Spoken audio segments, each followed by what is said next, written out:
Hey everyone, how's it going? In today's Spanish pronunciation lesson, I want to talk about the letter S when it falls at the end of a syllable. Now, it's really something really important to understand with the letter S in Spanish. There are a bunch of different dialects in Spanish, but essentially you can split all these dialects into two different groups.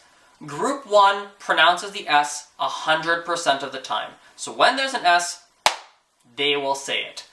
Group 2, this is a slightly different group. This group, when the S shows up at the end of a syllable, they essentially say, nah, we're not going to say it. I don't know why, but that's something that this group of Spanish dialects, they've decided that's what they're going to do.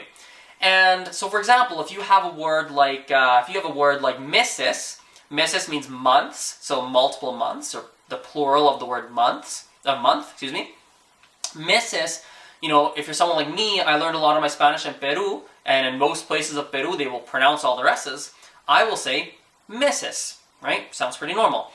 But if you're from like Chile, for example, or if you're from like Venezuela, or some places in Venezuela, they might say mese, right? So they take that S at the end of meses, and they just choose not to pronounce it. Why? Because if you take the syllables in meses, meses, that S falls at the end of a syllable, right? So they choose to not say it.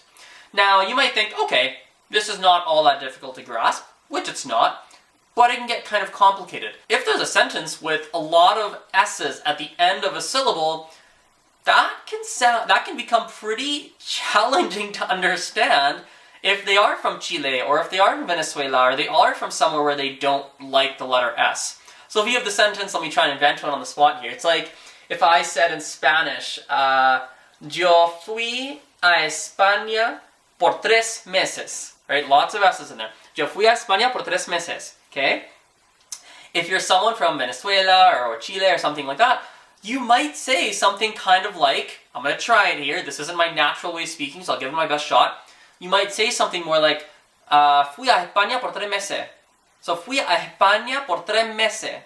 So, it's just, it sounds very different than fui a España por 3 meses. They sound very different, and it can be, if you're not aware of what's happening, it can be more difficult to understand. So, I want to make this video, not because, if you want to copy the Venezuelans or the Chileans or whatever it is, or even the Limeños, people from Lima will often do this too, go nuts! You can do it. Nothing wrong with it. You don't have to.